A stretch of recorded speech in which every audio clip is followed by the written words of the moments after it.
What's up, everybody? It is early Monday morning. Happy Monday. It's a beautiful start to the week. Let's get going. Yeah, that was really, sorry. A little hyped up this morning. My run in, my shower already done, my hair all did. Like, we're in full effect today. Today I wanted to talk about the quote that I posted today, which is missteps are opportunities wrapped in failure. And that's something that kind of came about through talking with my cousins and aunt and mom. I was at a birthday yesterday for my cousin. It was his birthday party. We were all together, family, all that stuff. And I kind of was getting in a conversation with a cousin who's looking at colleges. And then they started asking questions about my college experience, which is kind of like an anomaly in some circles. Like, people don't really know how it all happened. And like, you know I went to college early and then I took some time off and then I went back and did I finish or didn't I finish? And I did. I started off at a Coastal Carolina University, went for a semester, one semester, and then had to make the decision on whether to go pro or take academic probation and come back to school. I went with the route of trying to become a professional golfer. I failed miserably. I worked hard for a couple of years and did a bunch of qualifiers and didn't really do much of anything. And then I ended up going back to school on a fluke 5 years later.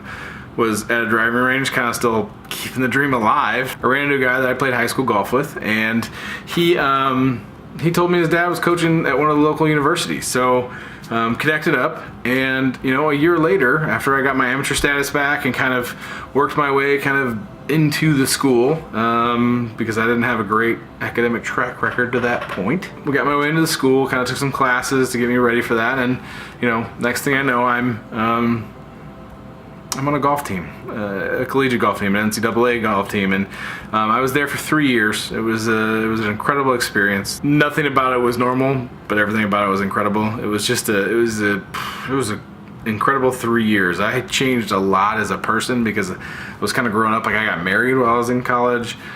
We adopted Sam when I was in college. Like, life was hectic. It was in the best way possible. The key, though, was, my second year there, I was co-captain of the team. We won our conference championship. And that means you get an automatic bid into the NCAA championships for Division III, which meant I was part of the team that got to play in an NCAA championship. So you're like, cool, what? Are you just bragging right now? No, I'm not actually trying to brag. The key here is the 5 years that led up to that were full of failure. I failed at school. I failed at trying to become a professional golfer. I failed at pretty much everything I touched. Sans the one, job I had at a little deli. I didn't see anything but failure. I saw a huge fucking failure. And that was a really down time in my life. And then Webster University happened. Got to play in a national championship. Got to play a lot of golf. Got through college. I did graduate. 2009, graduated with a degree in communications. I'm still not sure what a degree in communications gives you, but I have a degree in communications. So the key and the thing that kind of brings this whole video together and this whole concept together is looking back after I had kind of gotten into my career, came to the realization that one of the reasons we were the first teams is because prior to about a year before I started at Webster, most of the teams at Webster couldn't go through the normal bid process into the NCAA championships. There weren't enough teams in the conference to actually win a bid because the conference wasn't big enough. So you had to have like some extreme freakish, like beat the crap out of every team to even have a shot at going to the championships. Well, that 5 years was filled with failure and frustration and just nothing that felt positive.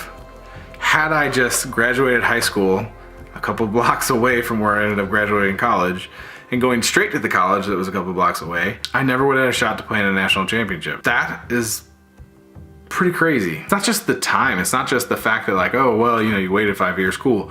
It's all the things that happened in that 5 years that made me ready to be a part of that team and to have the experience I had with all those guys. Like, it was an incredible experience, a lot of fun, a lot of goofing off, memories that I'll never forget. Times that I'll never forget, and experiences that I could never ever replace. The 5 years of hell made for that 3 years of really special time. It may not feel like there's opportunity or failure. It may feel like, oh my God, I got nothing. This sucks. I hate this. But odds are, there's something in there that you need. You need to experience something in it. So just be in it. Push yourself through it and just see what happens on the other side. You may not realize it for years. what the actual connection, what connected all the dots, but it's there. Keep your head up, keep pushing, you will see the meaning eventually. That's it for today. All I want you guys to think about is failure is inevitable. There's literally nothing you can do to avoid it. So get used to it, embrace it, learn from it, and push forward. Don't stop, don't quit. With that, I hope everybody has an incredible Monday and an incredible week. It's time to get to work.